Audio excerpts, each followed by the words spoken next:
in collaborazione con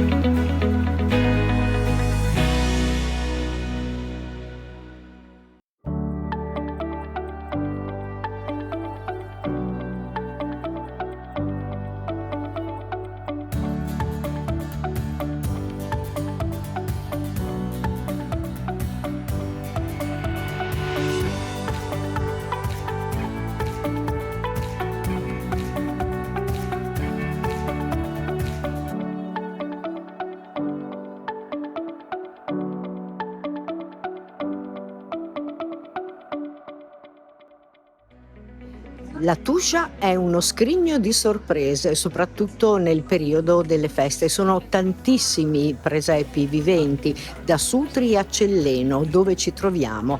Andremo a visitare tutti i laboratori artigiani e naturalmente a vivere la festa.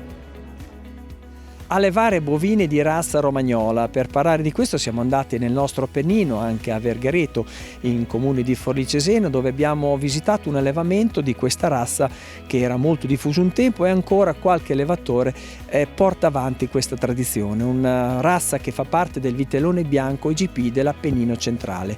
Ci occuperemo anche degli aspetti che riguardano la commercializzazione di un prodotto tipico del nostro territorio. Il nostro giro comincia da Viterbo, città dei papi, ma città del Medioevo a partire dal suo quartiere San Pellegrino.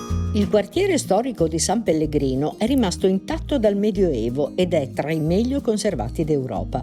L'architettura ci regala abbondanza di profferli, ossia una scala esterna che permetteva l'accesso alle case al piano superiore, mentre spesso la bottega si trovava al piano terra dell'abitazione.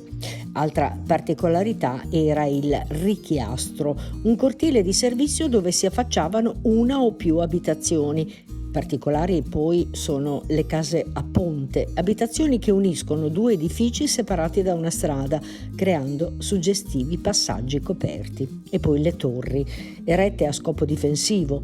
In passato le mura non proteggevano tutti i quartieri e così queste strutture erano piccole fortezze a protezione dei cittadini. Tutti gli edifici, le piazze, la pavimentazione stradale hanno un aspetto omogeneo perché sono stati costituiti e costruiti con peperino e pietra basaltica, entrambe di origine vulcanica e dal colore grigio scuro. Il centro del quartiere è costituito dalla piazza omonima, la chiesa di San Pellegrino e il Palazzo degli Alessandri e sul retro l'imponente torre Scacciaricci. Il complesso del Palazzo degli Alessandri, uno stabile con portico unito a questo tramite un passaggio aereo sostenuto da un mezzarco, fu realizzato intorno alla prima metà del XIII secolo ed evidenzia la sua funzione aristocratica e deve la sua integrità a Papa Innocenzo IV. Infatti nel 1252 emanò una specifica bolla ordinando di non abbattere nessuno degli edifici appartenuti alla nobile casata perché erano considerati di grande pregio artistico e architettonico. Tra i capoluoghi del Lazio, escluso Roma, Viterbo è quello più ricco di monumenti e di altre affascinanti testimonianze storiche, tanto che si sta proponendo di inserire il centro storico e in particolare il quartiere San Pellegrino nella lista dei patrimoni dell'umanità dell'UNESCO. Il quartiere è il cuore pittoresco della città, un dedalo di viuzze lastricate che collegano ristoranti, osterie, piccole piazze. Situato sul percorso della via Francigena, conserva intatto il fascino autentico della sua architettura duecentesca. All'interno del quartiere uno dei pochissimi esempi di barocco viterbese, la chiesa di San Giovanni Battista, detta del Gonfalone proprio perché è retta a cura della confraternita del Gonfalone, dalla quale ha preso il nome corrente, anche se la dedica storicamente al precursore di Cristo. Tutt'oggi l'Arciconfraternita del Gonfalone si occupa volontariamente di aprire su richiesta ai visitatori la chiesa e custodire questo scrigno di bellezza che non sempre è possibile trovare aperto. Tutti poi ammirano la tela posta sull'altare centrale, ma non tutti vedono che è dipinta anche sul retro. Inoltre occorre guardare la volta spostandosi verso l'altare, poi da destra a sinistra, per apprezzare l'effetto tridimensionale delle colonne dipinte che sembra si spostino. Viene definito per questo la prima pittura 3D della storia. Soffitti e pareti della chiesa del Gonfalone sono completamente decorati da affreschi realizzati nel XVII e XVIII secolo, che creano queste illusioni ottiche sensazionali. All'interno della chiesa ci sono anche opere dipinte dal pittore ufficiale di Luigi XIV, il Re Sole. Viterbo, la grande piazza, il Duomo, il Palazzo dei Papi, ma questo è anche tempo di feste e di presepio. Siamo dentro il motore di viaggio. I comandi del tunnel non rispondono. Che musica! Auguri, buon Natale! Buon Natale! Tutto il quartiere San Pellegrino è addobbato a festa con il Christmas Village, da Babbo Natale alle renne. Luci, festoni, pacchi dono giganti e bancarelle con i profumi dei dolciumi. L'intero quartiere all'imbrunire si accende ovunque, dai palazzi alle case torri, perfino gli angoli più nascosti, ma anche la grande piazza di San Lorenzo luccica a partire dal campanile e sulla pavimentazione della piazza si ergono stelle giganti. Se poi lasciamo il quartiere e attraversiamo la piazza del Gesù, eccoci catapultati nella grande piazza del Plebiscito, su cui si affaccia il Palazzo dei Priori e che in tempo di feste è addobbato di luci e decori originali, oltre al grande albero che sembra stagliarsi seguendo i profili della torre. E di questi tempi si fanno incontri speciali. C'è tutta la Natività rappresentata, pronta a foto di gruppo, e naturalmente il suono di cornamuse e ciaramelle.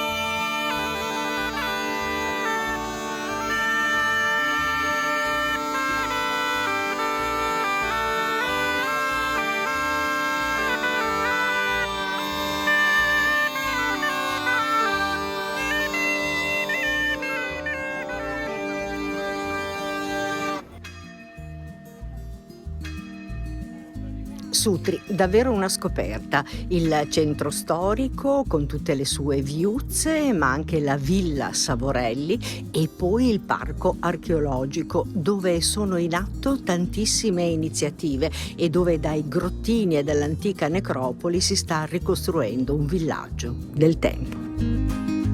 Sutri è un borgo dalle antichissime origini, testimoniate dalla presenza di grandi ed imponenti tracce del passato. Si pensa infatti che la città fu fondata dall'antico popolo di navigatori orientali, i Pelasgi, e che successivamente passò in mano agli Etruschi per poi finire ai Romani. Una leggenda vuole che il primo re italico fosse il dio Saturno, che fondò alcune città nell'Italia centrale, tra queste appunto Sutri. Questa leggenda la si può constatare dallo stesso stemma della città. Il dio Saturno è rappresentato a cavallo con un fascio di spighe.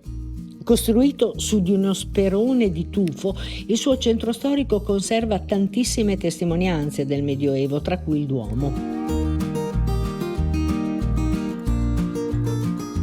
Poco fuori dall'abitato si trova il parco urbano dell'antichissima città di Sutri, che accoglie i più importanti monumenti: l'anfiteatro, il sacello cristiano della Madonna del Parto, la necropoli etrusco-romana e Villa Savorelli, una delle più belle dimore storiche della Tuscia viterbese con il suo bosco sacro. Monti Cimini e Monti Sabatini, sviluppandosi su un altopiano tufaceo alla cui sommità si trova appunto questa villa. L'anfiteatro romano di Sutri è di pianta ellittica ed è ricavato direttamente nel tufo della collina. La sua costruzione è databile tra la fine del secondo secolo a.C. e il primo secolo d.C. e poteva ospitare fino a 5.000 persone. Questa magnifica opera fu scoperta casualmente in un terreno adibito a pascolo tra il 1835 e il 1838. La necropoli etrusco-romana è formata da ben 64 tombe scavate internamente nella parete tufacea e disposte su più livelli. È stata alterata nel corso dei secoli, soprattutto ad opera dei pellegrini che percorrevano la via Francigena. A poca distanza dall'anfiteatro, alle pendici del Colle Savorelli, si apre questa piccola chiesa dedicata alla Madonna del Parto, indicata come Mitreo. La chiesa, riferibile al XIII-XIV secolo, è interamente scavata nel tufo. In questo suggestivo scenario della necropoli monumentale, ogni anno avviene la rievocazione storica della Natività. Un viaggio a ritroso nel tempo, un percorso magico tra scene animate, costumi e antichi mestieri. Qui vediamo solo la preparazione, perché stiamo per raggiungere un'altra meta, dove avverrà in maniera diretta il presepe vivente. Lo vedremo più tardi. Adesso una piccola pausa, poi la linea passa a Claudio Ferri con A cielo aperto e noi ci rivediamo nel finale.